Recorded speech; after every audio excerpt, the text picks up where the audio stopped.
Bon, le Todia. Ok. Les lots, c'est la vie. Hey, tu as lu le titre, non? Tu as lu le titre, non? Oui, c'est exactement ça. C'est ça, oh, c'est ça. Mon frère, viens, je vais te parler de ça. Parce que le truc même, c'est bizarre, façon.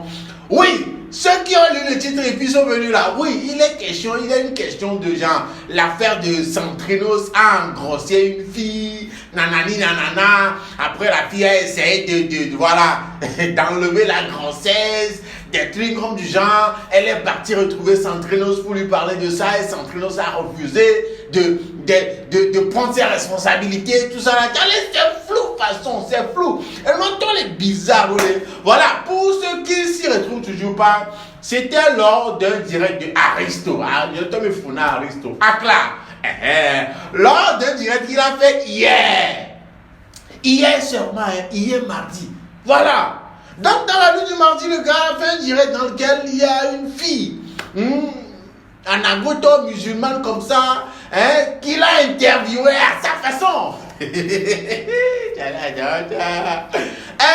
Donc, au cours des déclarations, la fille, elle disait quoi? Que c'est comme ça, elle a retrouvé, genre, elle et Santrino se sont retrouvés quelque part, tagués là-bas, puis dans la nuit, dans les cafouillages, dans les chocolis. Voilà, Santrino a pris pour lui. Il y a un coup à l'autre, deux coups. En tout cas, d'après la question d'Aristo, et de Godéné, et besoin donner. Comment on dit la fille dit, le gars a couché avec moi. Tu lui demandes, et de Godéné, et besoin mais là, tu as côté là, non, déjà tu vas ça. Bon, côté là, tu non, mais tu vas ça, mais pas alors. Les initiés, vous comprenez. En tout cas, voilà, donc en gros, la fille on dit que Santrino sera engrossé. Et puis quand elle s'est rendue, ben ce qui est bizarre dans la déclaration de la fille, si vous regardez bien la vidéo, elle disait, Jean, et ça mais la même nuit. Qu'elle a couché avec Santrino. Je ne sais pas si c'est moi qui ai mal compris, mais ceux qui ont bien compris, expliquez-moi. Elle dit, c'est la même nuit que, bon, l'une de ses amies a vu José, qu'elle appelait, qui disait, où fouet la Sion, tu es enceinte, non? Avant qu'elle-même ne s'en rende compte. La même nuit. Peut-être que c'est moi qui ai mal compris. En tout cas, en gros, elle dit que Santrino l'a enceinté. Et puis, quand elle s'est rendue compte qu'elle était enceinte, elle était sûre. C'est arrivé quand ils avaient couché ensemble que c'est vraiment la grossesse de Santrinos. Voilà, elle est partie à 2 février pour lui parler de ça. Et puis le gars lui a rendu 10 000 francs qui ne sait pas de quoi elle est venue parler. Et tout ça là, lui a rendu 10 000 francs pour qu'elle parte. T'allais n'entends le flou, n'entends le tchaka, de tchaka. Hey! Les gars, je vous laisse regarder l'extrait de la vidéo du direct de Aristo dans laquelle elle a dit tout ça là. Tu allais regarder juste un extrait, on revient juste après. Hey! C'est gâté. Une question va le glorifier, on va que les gens va on te créer soit quelqu'un ben glorifier avec Bena ou imagine. Ben avafi n'a pas. Donc bien te dire ce duo que les gens va nous comme glorifier au tout bon.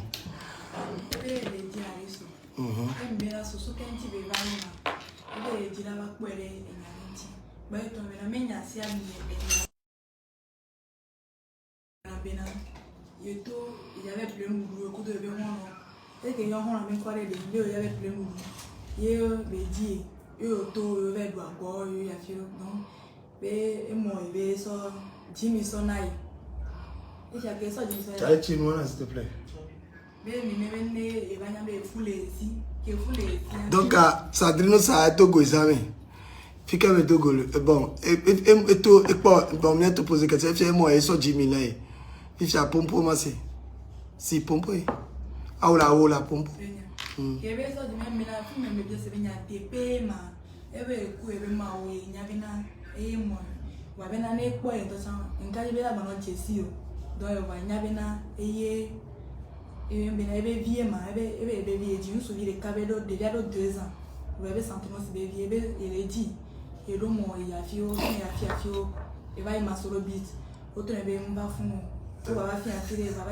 Donc, toi, il va y sentir nos famille, la Rome. que un peu yo 200 de filles ne va ben kinti le dit aller so be ben ti aller so la te pere nti comme na e pona be direct na coup de direct donc nti va ko so ba te pere nti no wa ji na aji Sandrino Sani chéri vigne jori vigne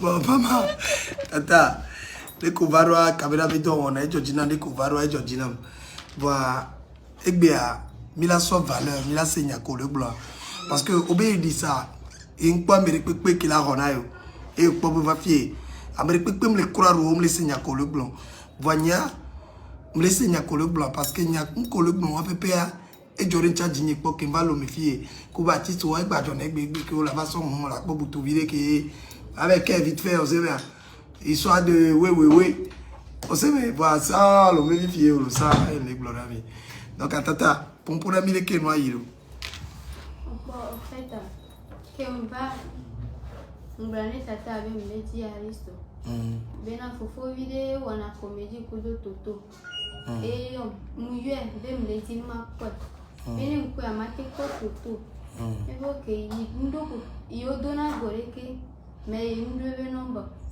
be jesi aristo embe ancham sena be kon kona be vidéo même si vous voyez quoi vis-à-vis de quelque et bien même tout wando base de famille de vol et bien même tout wando be qu'on a que les matrodwa mapo aristo on la clarifie et donc que on va et nous dogo tata ndela aussi be fia et ni a Julian ko e morejo on peut vidéo les film de bébé on va les regarder. Et bien aussi des filles qui portent et nous on a ces cas bébé filles aiment les diamants les les aristo tu vois que il y a un petit ballon mais en fait il va les projets intivé il faut aider les copains des copains aussi des filles qui naissent sans va mais quel est le blanc tata et le blanc tata va va une kenejila blanc na wari tata ya basen kibikare mle bebero ya Sandrino sube e fuko be dona e jivia e be nya mle jila blanc na fifi jena moni se be nya we magwa ose en fait ok da gagner ku do hola ni José da gagner do gole le nyam ba ko ni de si joa va me ba plus pour me do go fofo da bena e ni George ne be a fofo biko Sandrino fa Sandrino ekpo les dagues me parle nous quand même voir les dagues on dit ah nous quand même ani nyom chamba jaba premier ni aussi be professionnel ou be professionnel ya onde ini kudo José Miva ya gbe mi to be mi e ke ba no bon isan yoko ke be prolonga funa e npo jaba premier nyemle ko e ba yo mi portable ndio mla fille Sandrino sur le portable dit José yo ouais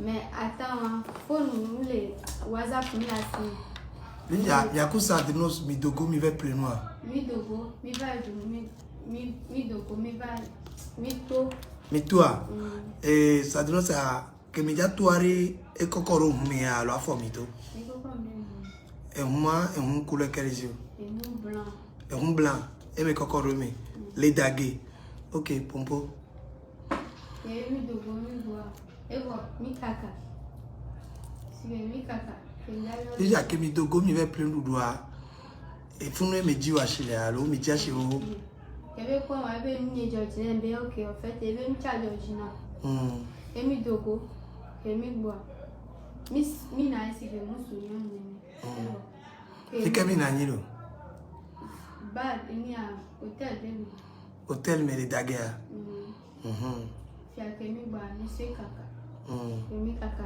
ba na e José le Robinare ni fo wa la sien noté Sandrino ça que mi tous les dagues awa joue les enfants mais que mi dogoa mi va plein mi louva Sandrino sous donc boa et dégoder notre donc boa nyawa les hôtels amis donc à jour moi et mes deux fois non allô ah on va jouer un mot va me do préservatif M'topé est mourir. OK. Donc à que me jo voir. Et on va les pour pompo. Que me jo voir. Mi se kaka. Nani kuhanya. Mi va no ko mi kaka mi site mi jo va no. Accra Medina Opojomi. Oh ya Accra Medina Opojomi Mi va le fun kaka. Ebe mi e fue la signe. Ok, moi je prends le matin.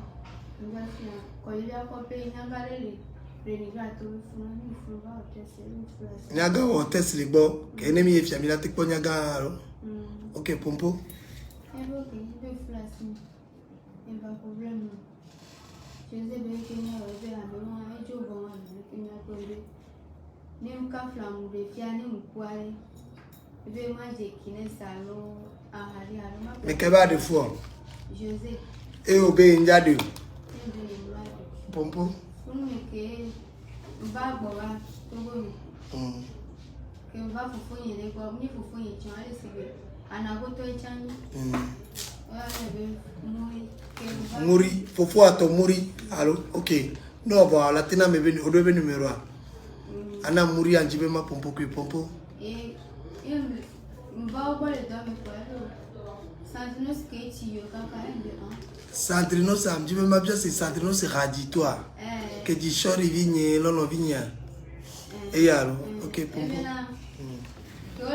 Si que ole suyo veo, a moi que il n'a dit pour les yoba les bébés vous dire de au moins il n'a pas gazé mais moi Gagner bagarre pour nyawa. Pompo. Nate. Trop pompo pour la java c'est. Challenge donc là quoi ma de tout là. Pompo là. En tout temps l'oignon bien, ouais pas. Et je regarde, et va le donner à me battre. Mais quelle heure dans la télé on? Et va le donner. Fofo ah. Il y a battre la télé. Il fait je dégoûte un. Mon poids portable dit. Et mes vidéos comme il me le va parler. À mes amis ici, et oh, je sais du comme il faut un ami de beaucoup. Oh, je sais un mec et même il prend la gasse. Même bien, je sais rien. Au cas où il veut, je sais rien, tu vois. Et bien, tu n'as rien vu, ici. Problème là. Ouais. Que mieux te voir. Il y a un bouquet. Au bien, fier mes barreaux mêlés. Et bien, au bien, tout le château est comme fraternité. Ministre de quoi on a le fond. Et nous avons mis que il y a. Il porte, et nous, il porte, et toi, tiens. Mais il y a un diable. On passe Sandrino Sibenoa. On porte toi tiens. La Huami. On a eu les dix que nous les classes avec filles au salon à Habe. Non. Dépôt. Dépôt ya. OK, on parle les dépôts. On parle une carte de jambe mais 10 cm. Il y a une double numéro mais. On va pompo fort virer à pompo. Il y a une double nombre. Il y a une double numéro. Voilà qu'il novia de il y a novia non il y a eu quoi il y a eu quoi il y a quoi le numéro moi mais il y a quoi le novia il quoi le numéro b il y a un numéro ni derrière et nous avons le numéro il sont derrière il y a Sandrino Sibenoa et mon numéro sont derrière au pognon noir et bien ni Sandrino Sibenoa le dépôt est mon numéro derrière OK. OK, pompo, ouais. Odo mdoda funa yenwa mponwa. Yenwa anga numero ni gamye eni amleza. Ni to gosela bubu. Yebe kwa numero na odare. Mva yetom kombe no dia muti. Ojibe. No dia dimle WhatsApp mpomo. Eyom. Novia, Sandrino Sibenoa novia. Eva Dio. Novia nyon vie Dio. Et comme les dimle WhatsApp dit moi. Mpomo yebe yom. Pour mémoire c'est le numéro en troye. Ebe itim le WhatsApp par mpomo yeke. Et nous bien be an. Nyem le WhatsApp. Ouais. Je n'ai nyem le WhatsApp. Il m'a dit comme que me le jobe il a que comme ça do ko. Imboki. Ye no abe mbaba eno abe o. Ils sont numéro 1 il vient voir il vient avec une pomme de WhatsApp. Em bem chang nem les da wa. Ebe yin ba nya le ke a o. Ebo. Nya mu ju. No. A me tie la de le funu va bien la be na ko santi salo. Yem va ko itasia. O be tasia ko ma ko yem ko tasia o yo na be me ke mi ya. Ni me bo be me di. Obe yo piano yo ale le funu obe yo na ba musa. Piano yo musa be ya fi ile ngba ipo. Be fi ko le a. Ojo ite vego. Le padida ba fi mjiji le primaire a bon yo ke. Wa ya njo nya furu ndo mo. Ndi sakaka. Mais je que go ja ne trophée ils me que po. Trophée le fico. 2 février de pas. Et déjà trophée ils sont que me vers trophée donc à cause c'est beau dernier trophée ils font. Ah ouais, TVT. Ouais, Fifia. C'est tout blanc que on va que me dogo les. Fifia au point le TVT au don ils font. Ndo. Il fait que me déjà trophée là. Ndo mo va si be ya ko do papa to chan. Que on va boire mon obe ndo la do 4. Do 4 d'invitation. Ndo. Abonu jola itata le chan lo pa me vai.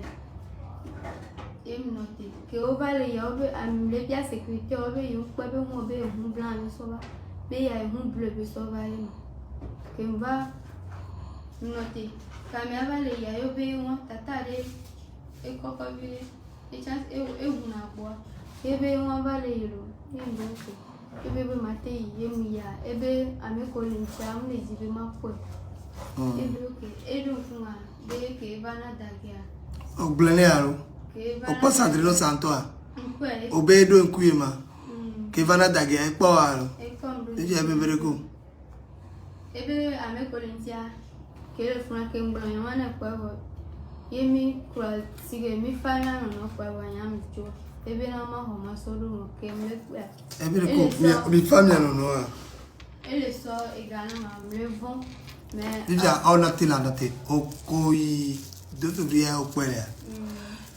Koya au point et puis à Sandrino so au point chaque fois au je sais mais que Sandrino ça et dina hairo nya et da quel état e podreta e o tredalo no point visual la tete sia n'employé gba no point la solo victoire dia m'senya me bou va bleuer ni Sandrino sore ah ni to mbe gole et de côté au pauvre ni dans toi ah on le bien nyairo ok inyaji então le funa so juma yemi a eba ho na obejo yi Belgique ngba ayi c'est be Belgique ndoku geme keme Belgique obejo yi ni a ngba to obejo yi ejo Dubai on va obejo Belgique on va obejo Dubai ok pa ngba le chile obe fi ke bezana yebe Marcelo Beach ouais Fifi arrive pas Ramachu ngana numéro cha le fun oba mi anwo ni Marcelo amba ho ni a tije be numéro be ne baba sina ouais e cha ni nti le koko ngba ba no agbo ke ngba swasi mi cha to cha ngba to fun ni na ko to na ile gripanchi le depo a pa ko le pa le fun obe meme mu lo ke ndo ame itatari le blobe no fiam fun no fiam na fun wara ke am sina do fun ni am joke mjo e ba ho me chansa fini go MCT mbe o mayo ofo vi ke be comédie nko ama kwa nko toto a Toto donc à Toto ko ponye client ovaro Toto e wena waro sige papa oku toto oh comédia ofo vi ave numéro nko ye fufu ya mjibe makwa ebe amule ele possible matiko embe fika matiko ebe il est ma base 2 de côté base 2 ouais base de la fille une base que le fond portable chanchi ouais fia sere chan le fond branché phone le fond viré et microye na evi ebe batroya be bana fika go jim lo be me base e mpa membe ame ai wo video a be donc be me ti voix ni to mleji de ku perichi mleji no potuto potuto mate ko nu ke mleja okay mais ne conseil allo mai canal FM ndo ke isa amere femme mai mais canal FM kuda aristo ne fica velo mseneve ko mais ni kwa aziza vipo même si on vidéo les chambres so yo ça ele nyawa et so allo mi sore ko ni portable deji funme bebena nemto wandu akona ke woni azika nemto kona ma troppo kona ni ma biazika wala kai mi paro fiande aussi de ya pour les vidéos et morage kudo fille ouais fifia enu ke ni la bioa egbe a nyanyi ke se nyanwero kemipa ube efu ame fu yeye menyu ube ojire via bo be do fu no kaka ojire via bo ojire vi fifia vi le ojivia fifia via Sandrino so be vi menyu o kare diaro fifia ko jivia mo anene wa lo penini en fait 27 avril là 2 ans 27 avril et il y a Emila 2 ans 27 avril le cas Emila 2 ans fifia deviare fika deviare elle est dada au bois les fico à Plaume devia les vivi donc en émission on mi ko à Plaume mais la pas Sandrino sous bevia au deux photo l'appareil ouais on la télé dada on est des photos déjà une photo la mia po deviara ok bon egbea ejo jinam de ko jin kaka va boma Sandrino sa onya ba chis gare menyi le Togo e